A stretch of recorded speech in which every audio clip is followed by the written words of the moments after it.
and I was in an area where there were so many puddles, and I tried all my gear, and just 5 minutes later, it was all wet again. I Oh, walked all day in wet shoes, and that's when hypothermia comes in. This is when you start like getting your feet so cold, even though you feel warm, but your feet are so cold they became a little bit black, and I still have trouble now with nerve damage in my toes.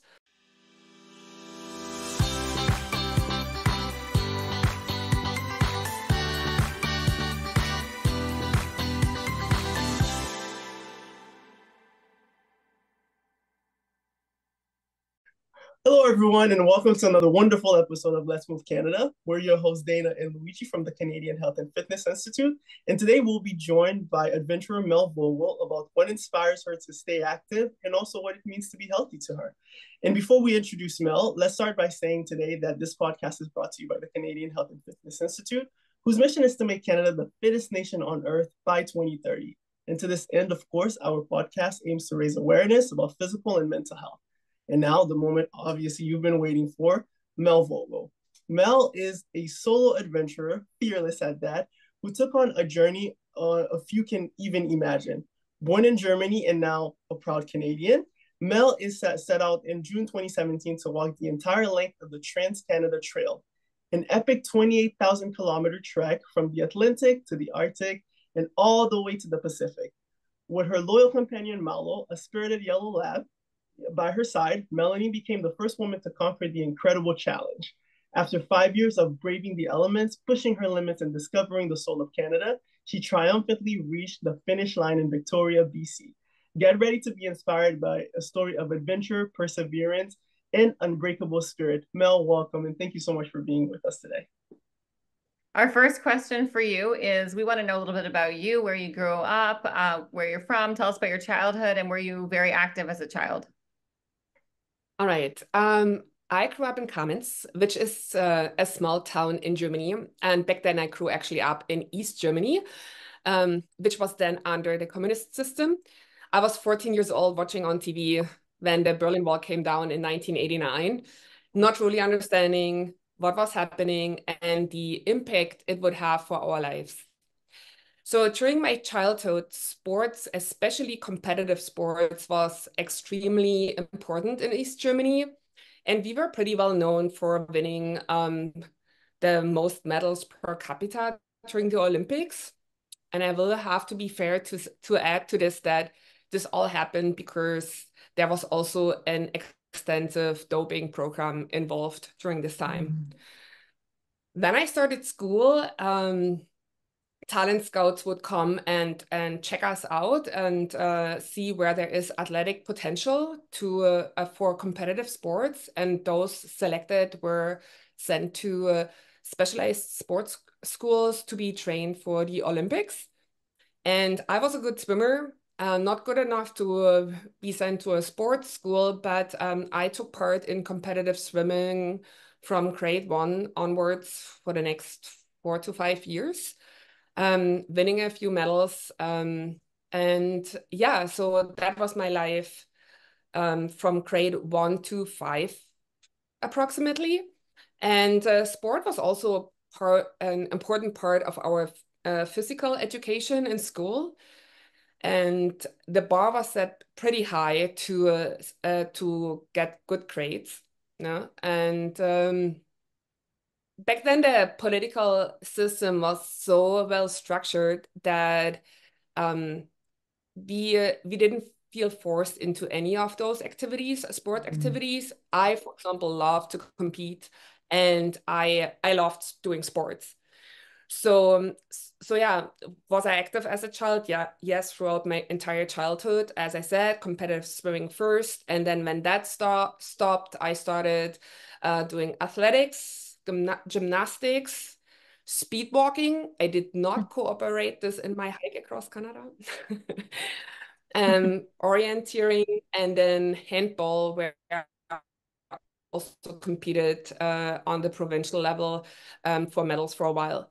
So this was in regards to the competitive sports. And then in my free time, we learned cycling very early in our childhood, probably like I had to actually check in with my parents. They said I was 4 or 5 years old when I learned riding my bicycle, and that was pretty standard back then because riding a bicycle in German was a lifestyle, and I would almost say it still is. And yeah, so and we went out exploring quite a lot, and we were given a lot of freedom back then to do so. So, for example, we did not have a lot of technology, so technology was not part of our life. I'm that age, but then there was also communism, so we had only 2 channels on our TVs. So TV was never a draw to stay indoors during the day. We would rather meet friends and run around the town or explore in nature. And then it was perceived pretty safe in Germany because there was no fear mongering on TV or the radio, and there were fewer cars on the roads. So our parents actually gave us a lot of freedom to explore and play. And so, yeah, and then in my late teens, I moved to Dresden, a bigger town. That's where I studied sociology, um, started working, and began traveling, mostly during this time, Europe, because now we were able to travel. And then later on in my mid-20s, I moved for 1 year to the United States. And in my early 30s, I thought I would go on a 2 year adventure to Canada. And now, 16 years later, I'm still here calling it my home base or permanent Wow, residency. that is interesting. That is so interesting. You grew up in such a different situation than I did, and I'm sure. I mean, Luigi grew up in a very different situation than I did too. So, right. Yeah, but that's the way that I've heard about this school system, like where they, you probably correct me on this, but they focus on what you're excel at, and then you go and move into that program. That's right. Like art, if you excel at art, or if you excel at sport, or if you excel at something else, you get kind of put on the track to that. I think is that right? Yeah, pretty much. Because in this system, they wanted to show greatness and how good we are, you know, compared to the world. And that was important for the communist system to show off with. And yeah, so I remember that actually when these scouts came to, for example, for the competitive sports, they would like measure, we had to bend our feet, and they would measure the distance from our toes to the floor, and then oh my gosh, I don't know, made their decision on that. It's just what I have from this one memory I have. So, and there was probably more around that that I do not remember anymore. And yeah, so wow, pretty strict. Yeah. And it's nice to see that you know you moved around and you got to see what probably different environments brought out of you, right? And I think one thing that drew us to you is your whole experience as a solo adventure. So I was wondering if you could tell us, you know, from those travels that you had from Germany to the US to Canada and maybe to other places, what have your travels as a solo adventurer been like, and maybe what are some of your most interesting memories, or maybe could you even tell us what a solo adventurer is in your own words? I think people are like, what does that even mean, you know? So tell us what a solo adventurer is, and maybe tell us what your travels have been like as a solo adventurer. Solo adventure. Well, it's a person who travels solo, making no compromise with someone else. It's probably putting it into a nutshell. This is what I loved about it. And maybe I talk a little bit further down the road about it when I tell you about my adventures. But this non-compromising of where am I going? What am I doing with another person? This is what I love to do because I'm a very spontaneous person who makes decisions on a wing as I feel it. And that could be I'm in Italy waiting for a bus. The bus is not coming, and there's another bus, and I will take it. Because I have no set destination. I have not booked anything in advance. I would talk to the people over there, and they would tell me that this town where the bus is going is great. I will check it out. These kind of things. I would wake up on Saturday or Sunday morning in Vancouver and decide spontaneous. I go to the ferry and at 7 o'clock in the morning and go to Vancouver Island. And this is the beauty of being a traveling solo, is you don't need to check in with someone else's, you know, mood or time or, you know, these kind of things. You just do it as you feel it. And I don't know, I just embrace that. So, and I felt also, you know, because I grew up under communism, and travel in communism was, you couldn't just go wherever you wanted. So, except to other communist countries. Sure, I was still small then, but we all know that like things from our childhood impact us in our adulthood. So sometimes I wondered that my wanderlust or my urge for freedom that I have comes from this rebellion against all this restrictions we had. Or maybe perhaps it was always ingrained in me. I don't know. So I had many conversations around this too, and it's a little bit interesting for you too. A friend called that divine discontent. Like, it's a term that describes that you're always searching, that you're not really able to settle. And there was it was actually after when I returned from this hike across Canada, when I read a poem from David Whyte, who was quite a famous poet. He wrote a poem about longing, and he mentioned divine discontent in this poem as describing this restless spirit that I always struggled to describe when I said, no, it's not just wanting to go traveling like someone goes on a vacation. It's more than that. It's like where you're willing to just give up your career, your life, your what we call home, your belongings, even relationships, and you go. Because the urge to go is so strong. Because while you're settled in society, you feel like a little bird flying against its cage, you know? So there is such a yawning, such a painful yawning for the road. And the Germans even have a name for it. It's called Fernweh. So like you're probably familiar with the description of wanderlust, which is like, oh, let's wander, let's explore, like a more positive attitude, versus Fernweh is more this, I call it the melancholic sibling of wanderlust, you know, so this intense desire to discover or explore the unknown.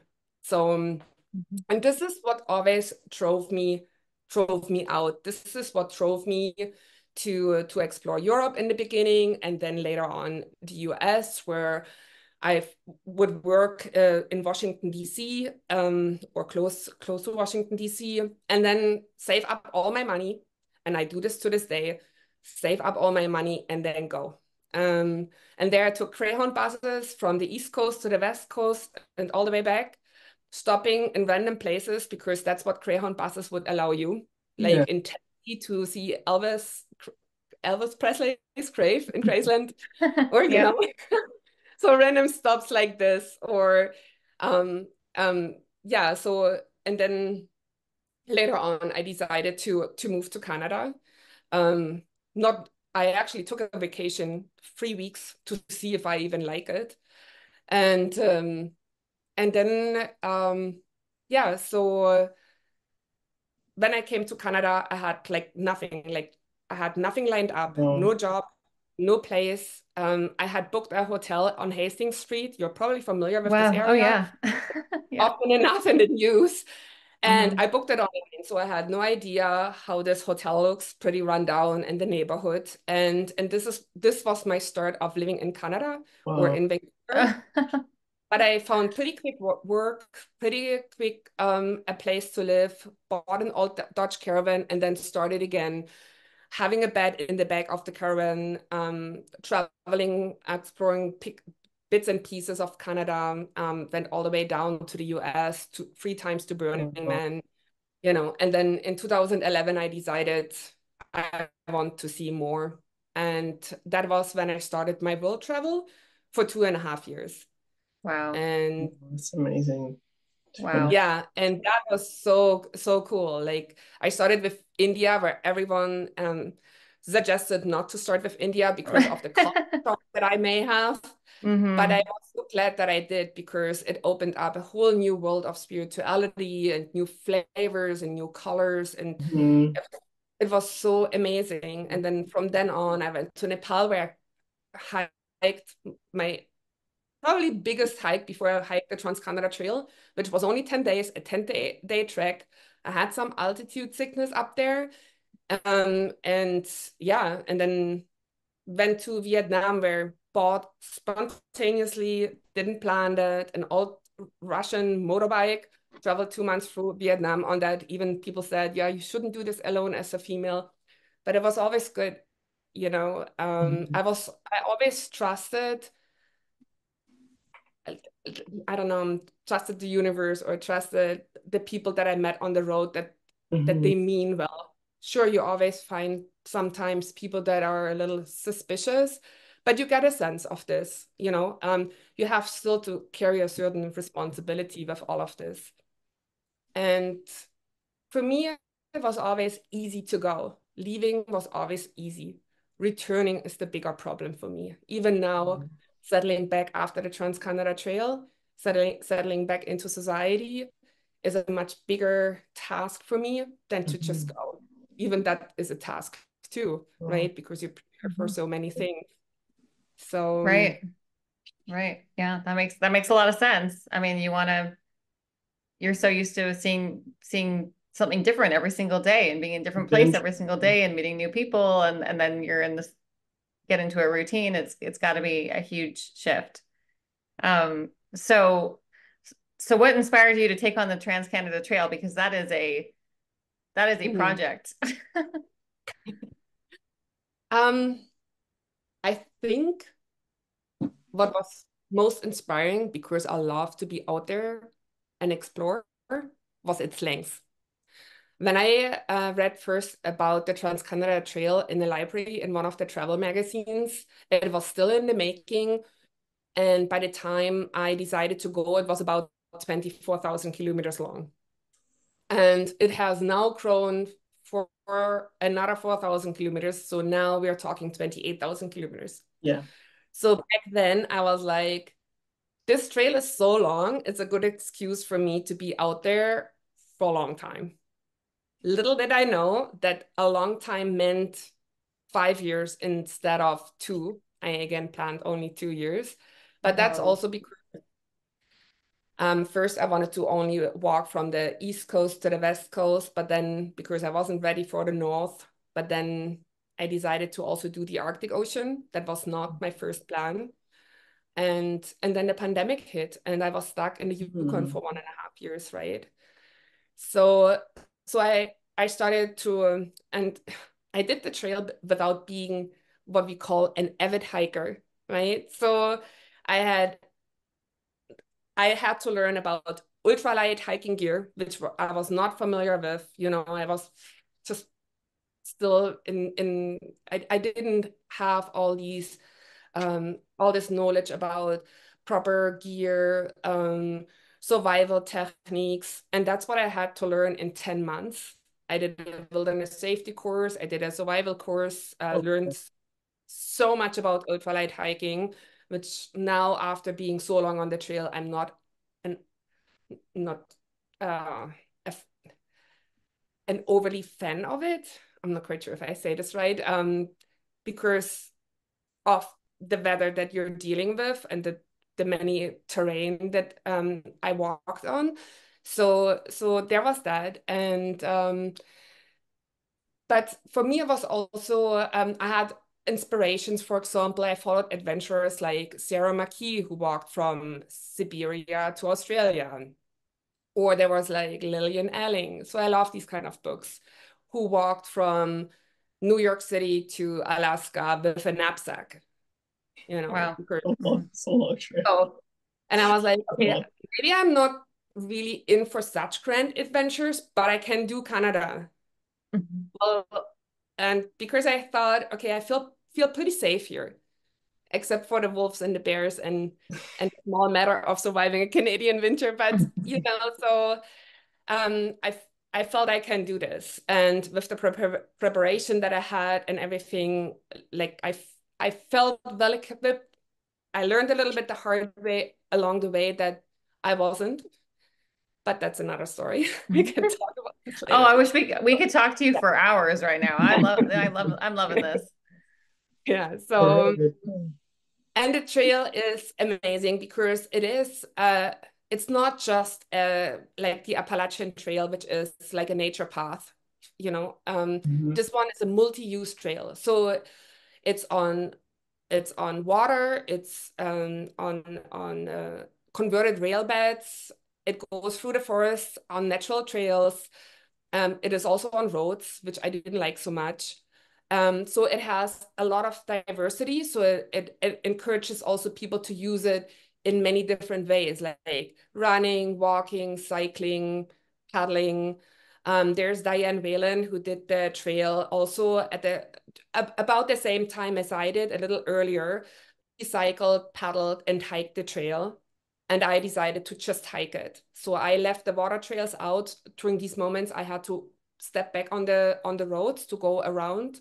For example, Lake Superior was a 1,000-kilometer walk around Lake Superior on the road. And yeah, so yeah, that was the trail for me. That was so interesting for me. Like it's diversity and also just to get it was a different way of getting to know Canada. Yeah. You know? I was always this backpacker who loved to travel and meet people and love to discover the cultural life in other countries. But then I was also the big city girl, feeling completely disconnected from Oh. nature. And then I felt like, okay, I will take my love for the road to the next level to walk this trail based on stepping away from the city life, stepping away from this backpacker mindset and really being that hiker, you know? So yeah. It's wonderful. I mean, it's just such, it sounds like such a wholesome experience, and there you brought in a lot of philosophy, a lot of different things that are making me think. As I'm hearing your story, I'm thinking about how in my life maybe there are things that this could be applicable to, and I really love the part where you talk about some of the inspirations that you got along the way, because that is quite the journey, right? So with that, I'm curious to know what were some highlights, right? That, I mean, I'm sure you came across some things maybe you weren't expecting. What were some highlights, and maybe what were some difficulties you were not even expecting? There were a lot of difficulties, to be honest, because I wasn't used to the hiking life, right? Mm-hmm. So I think you're all prepared. And I'm not quite sure if you ever watched the movie Wild or read the book, where Reese Witherspoon is out on the trail, at least in the movie. And the first thing is the backpack is too big. And that was exactly the same for me. I started off with a backpack that was probably 65 pounds. Ooh, And whoa. it was sitting on the trail. I could barely lift it up. I Oh, had so much pain. It caused me a lot of blisters because there's now a lot of weight sitting on you. in your bag. Right. My shoes weren't broken in properly, even though I tried to wear them before I moved onto the trail.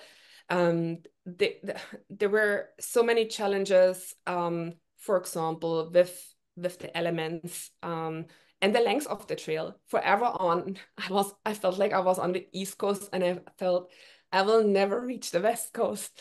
I walked and walked, and a trail is not like, let's say, a highway which goes from one destination to another destination on the shortest route. A trail is that's not the idea of a trail. A trail winds its way through the country, back and forth. People were almost Mhm. asking, like, "Are you backtracking?" And I'm like, "No, no, it's like how the trail goes, you know." And yeah, so for a long time, it felt like I'm never leaving the East Coast. And Mm. with the length of the trail and with the elements that I experienced along the way, it's that procrastinating became a battle over time because the physical demands of the journey were so demanding. So sleep was often restless. Um, Maintaining proper nutrition was a challenge. Um, I realized that I did not do enough self-care, even though I was always talking about how much self-care you have to do. But often you're so tired that you just skip that dinner and just crawl in your sleeping bag and go to sleep, Uh, right? I didn't watch my calorie intake properly. I didn't stay hydrated properly because there was not always fresh water around Mm-hmm. either.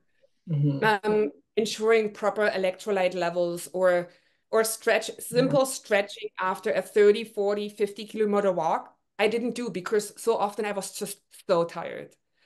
And so these were the challenges where you could say, oh, you should do this and you should do that to be stronger and to, to maintain your strength in this journey. If it's such a long journey, it does wear you down. Can you So very extreme.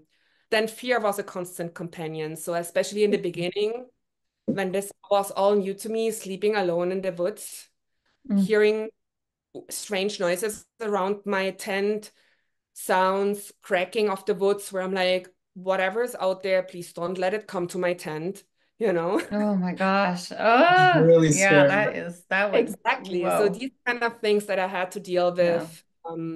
And but the more knowledge I gain, so for example, squirrels make sometimes the loudest sounds, and then I could say it's just a squirrel, you know? Right, right. Other knowledge and skills that I gained throughout my journey. So at some point, fear moved from the driver's seat to the back seat.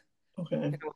Also, for example, walking into my first Canadian winter. I'm from Yeah. Germany. We have very mild winters in my region. Mm-hmm. So I'm not used to minus 30, minus 40 degree, which Oh. is literally cold. So in my first year, I was almost desperate that people would host me.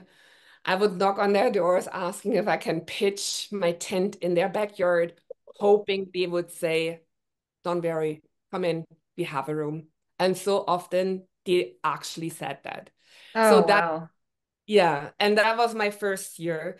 And then, but as I say, with skill, all this fear vanished because then as the more experienced I became with winter camping and how to stay warm, how to melt the snow for water and all these kind of things, the more secure I became. And like my third winter, which was my last winter on the trail, that was when I walked up north on the Alaska Highway. I walked in and out of this winter with so much confidence that it made me so proud. And I felt so accomplished that I felt like now I'm ready for expeditions that I could have never dreamt of Mm-hmm. before. You know, That's so so cool. yeah, that was very That's cool. And because I tell you about the people taking me in, that was one of the greatest highlights. That what came so mm-hmm. unexpected to me was that I met so many people along the way, and they treated me with so much kindness, and it actually led me calling this journey eventually a solo walk powered by human kindness, Wow. Oh, wow. because it was them Very who true. helped me out, who helped me build a wagon when I needed a wagon, or to get a sled when I needed a sled. Because you're not always around um, home hardware or any Mm-hmm. stores, Mm-hmm. where you can just like buy things or order things online. No, Mm. we had so often MacGyver things together when a wheel broke or got us Mm. stranded in one way or another. And then, or giving me a rest overnight to just like have a shower and a bed to sleep in and have a proper meal, not just like the odd oatmeal or something really like noodles quick cooked or something. Yeah. Oh, So, that's so cool. And you got to meet them and share your story with them and meet, yeah, right? And learn from them too, about their life. That is, yeah. I can't even imagine doing it, but it's such an amazing story. Right. How often did you actually check in with friends and family and let them know where you were? Quite often, to be honest. Like I had an emergency beacon with me, so there was always someone on the other end, anyways, receiving my GPS data just to Mm. have peace of mind.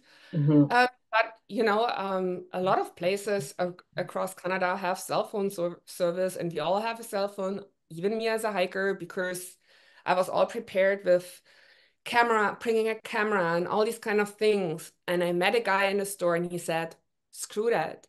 I walked the Appalachian Trail, or was it the PCT? I'm not sure anymore." And he said, most people come super prepared with all their camera equipment, and in the end, they will just use their phone. And this is exactly what I ended up doing too.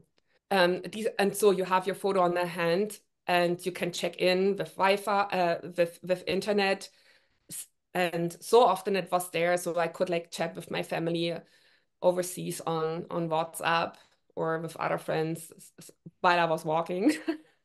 Oh, That's okay. when I Well, heard that's them. good. That probably made them feel better. And Yeah. it was quite nice because that was also a moment when my brother told me that he's getting his first child as I was, Oh. getting the message. And I'm like, oh, Oh, that's nice. Yeah, that definitely helps, I think, for sure. I mean, yeah. it's for safety reasons too, right? It's like if yeah, I would just feel so much better.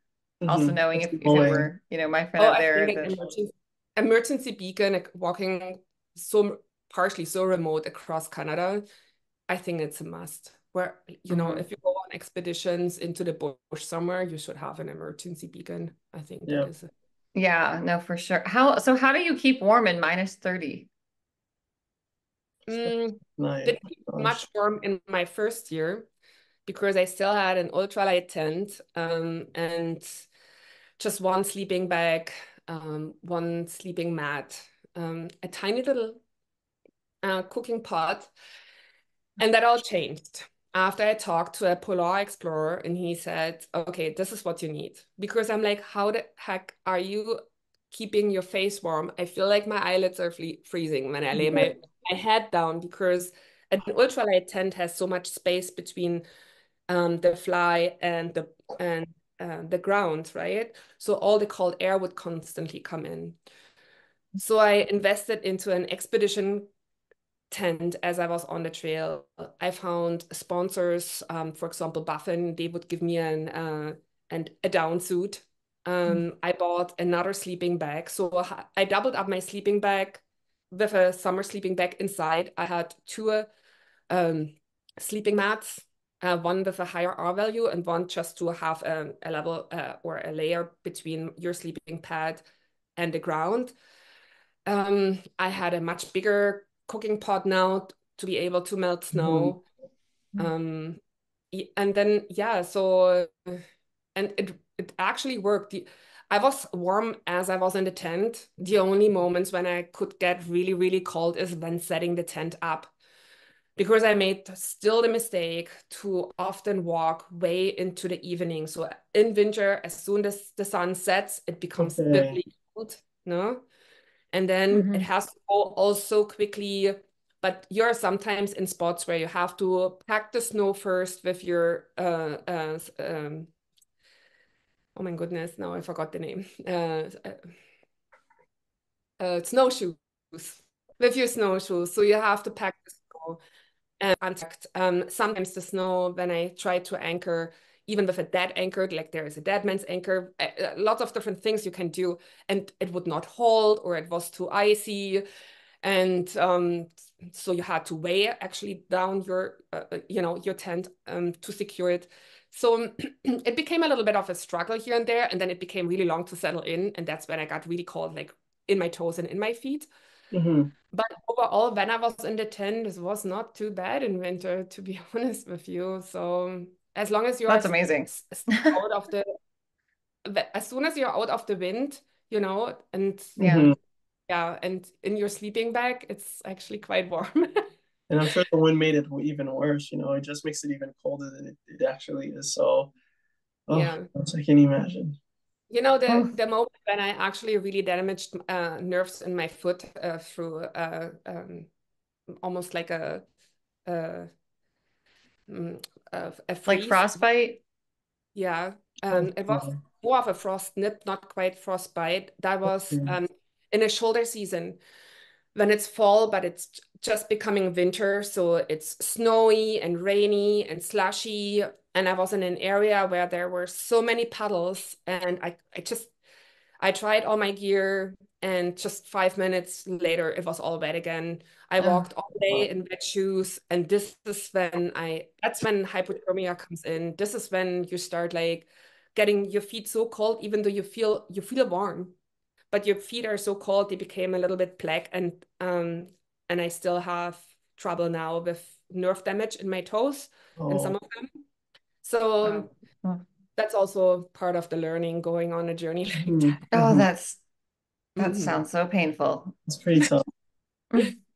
So yeah, here I am talking about being You on are the trail. so strong. Oh my gosh. Very And so strong. brave. And it's wow, it's incredible.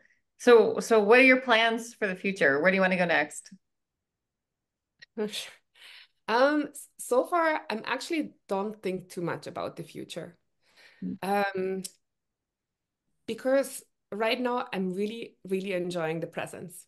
There's a lot of things that I dreamt about when I was walking the trail, like not packing up every day, having a bed, having a kitchen to cook in, Hmm. um, having, your hobbies back, do something creative in your free time, or just, hanging out, reading a book, and not every day walking and walking into the unknown. So there is a lot of things that I enjoy being present right now. I Hmm. do, however, I do want to go for more adventures, but for me also, um, currently I had to get financially stable after this long journey and adapt back to society. This all takes time, and I want to give myself this time to enjoy this moment and save up some money. And I do have plans, what I want to do next. One of the bigger plans is to walk the Great Himalayan Trail, but Nepal just changed some rules over there that you have to have a guide, which kind of disencourages me right now to yeah. So I'm thinking about maybe not doing it if I have to have a guide. Hmm. The other thing is Kyrgyzstan, which I would love to go by bike. Another thing is like that I want to so badly, actually since forever, run an ultra marathon. Not just a marathon, but an ultra Oh. marathon. Mm-hmm. So that is one of my bigger goals. And I hear this before with the Trans-Canada Trail where people say, don't you want to first hike something shorter before Oh, you do something so length? hmm. And I could say, shouldn't I aim first for the marathon? I already ran a half marathon, but I know my aim is like my goals is big, and then I will do all the steps along the That's the way. way. That's the way to Right, do that's the it. way, definitely. Yeah. I Think think big, so. dream big. For the fun of Dream it, you know? big. Yeah. You, you, Yeah. So you yeah. know, you mentioned at some point earlier that you really enjoy getting back to your hobbies and just having different things. We're curious to know what are some of your hobbies? Yes. Okay. So I love staying active. So right now, um, I'm trying new sports. Hmm. While I was away, pickleball apparently became big. So Huge did disc now. golf. Yeah. It did. Well, here in the Yukon, almost every corner has, or every little town has a disc golf course. And yeah, pickleball, paddleboarding has become big. So I had to try that out during the summer. And then I love really tapping into my creative side. I love woodworking. I converted an old van into a camper van, doing all that. I love writing, things like this. But most of it, and that has changed ever since I've been on the trail. I really do love spending my time in nature. And that can be in any way. So like this last weekend, we went on a trip, renting a wall tent, staying there, fishing, foraging mushrooms, sitting in a wood-fired hot tub under the stars. So Oh, that this sounds like my dream. That all yeah, sounds and amazing. we have it right here, right at our doorstep. So why not using it, right? So Mhm. these kind of things I really do love. Like I go walking a lot, also because I have a dog. Um, and yeah, so that's pretty much my hobbies that I enjoy here, mostly being out in nature. Hmm. No, for me, add a few s'mores and I'll join you. Like that. I think Come that's visit. my go. You're always That's my welcome. go-to. I Yeah. actually went mushroom foraging before. It was really fun. I have a lot of fun. Yeah, we Yeah. have the morels here after after forest fires. We have morels that we can go picking, and we had such a close burn last year, so I went this summer quite a lot out there to pick morels. Oh, Yeah, that's cool. And There's a specific they taste so season. good. they Yeah. are amazing. There are Yeah. specific seasons for that too, right? It's in June, so they Okay, it's come in up in June. June, July, because Mm-hmm. we're always a little bit late up here in the Yukon with, Mm-hmm. Mm-hmm. with the warmer weather. So Oh, cooking some like fresh mushrooms and that hot tub on top of that. That's perfect. Yeah, glass of wine. I'm like set. Oh, that's mhm. so fun. So, our last question, we always ask everyone this question. Seeing you're from Germany, so you're going to have a different perspective on things than people that grew up in Canada. But what do you think is something that Canada could be focusing on more when it comes to health and fitness? I don't think it matters where I'm from, or because I think I could it's a very universal message that I would love to give you, not as a health or fitness expert, because that's not what I am, but from my experience walking across Canada on the Trans-Canada Trail, what I learned there is what is most important is to simply get outside and connect with nature. It sounds maybe boring and said too often, but there's so much truth in this, and there's so much benefit in this. So even if you're not into sports or fitness, spending time outdoors, may that be, for example, playing, exploring, walking, has so much physical and mental benefit to your Mm-hmm. well-being. So and we often forget this because we are all also drawn into our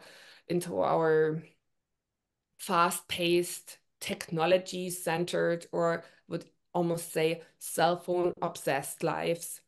You know, so if we challenge us to just disconnect from the demands of modern life, and just even 15 minutes go outside each day, can make such a huge difference. And that doesn't, and I'm not really talking to go very far, you don't need to cross a country for it. You don't need Mhm. to spend days in the wilderness for it. It's just like really being outdoors, and just as simple as like the simple pleasures, like digging your feet into the sand, sitting under a tree or by the water, walking, consciously breathing, all these kind of things. Just even being outdoors and being exposed to light and fresh air is so essential for our health. And then there's the opportunity when you are out there to connect with yourself, ideally when you don't Mm-hmm. have your phone with you, and to slow down a little bit, because we do almost outrun ourselves nowadays. Everything is so fast paced, and we're always multitasking, and we are not really concentrated anymore. We are not looking anymore. We are not seeing what is left and right, you know? So um, I even see this when I go on the Dempster Highway here in the Yukon, where I walked all the way to the Arctic Ocean. All these people are racing up to go to the Arctic sign.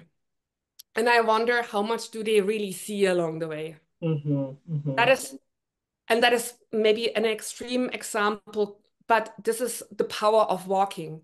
Your moments are so prolonged. We totally underestimate that, how much beauty we can see and how much we can take in with our senses, like smelling, seeing, not talking tasting, but these kind of things where I just feel it just feels so good. It makes you feel so much better. It lifts up your mood. It helps when you're depressed, when you're lonely, when all these kind of things. And I'm always becoming so passionate about it because I want really people to understand the the benefits of nature, because we are looking for so many things in our life, like and it's all, you can find it all out there: happiness, self-care, radical acceptance, slowing down, connecting to yourself. And so this is kind of my message to the people, that hoping that if they're going to nature and they see what like the power of nature for our well-being, that they also are more inclined to protect it, and that they understand that, you know, your your well-being comes naturally from there. So yeah, and that doesn't need to require a lot of fitness. Like, I think this is really the very first step to get out there, do something for your mental well-being first, and then you may be more motivated to go one step further and do some physical fitness. I think that is the second step. Yeah. I really love that. I don't know if you noticed, Dana. A lot of our podcasts, we talk so much about the importance of community. And what I loved about today's podcast is there was just a strong emphasis on the self and in going outside to go in staying in just to get back out. And I just love that so much about your story and in what your experience is offering. It really does bring balance. It's all about bringing balance, finding and maintaining balance within oneself. And that's the best thing you can share with the world anyways, right? So it's really fantastic just to hear about your story. Thank you. Oh, you're welcome. Yeah, I'm happy to share. Oh, of course. We're happy to hear. So with that, I just want to thank you for coming on, and I want to thank all of our listeners that tuned in today to listen to this episode. And of course, again, we're your host, Dana and Luigi. And if you want to learn more about Mel, please follow her on IG at Explore Mel Vogel. That is EXPLORERMELVOGEL, right on Instagram. And also make sure to check our Instagram at Let's Move Canada for latest updates. And head over to our website at chfi.fit to learn more about our mission. And don't hesitate to DM us if you have any questions, if you're interested about listening from another guest, if you want to suggest people, and stay tuned in for the next episode announcements. And with that, I leave all of you folks today. Thank you so much for tuning in, and until next time. Thank you. Thank you, Mel. Thank you so much, guys, for having me.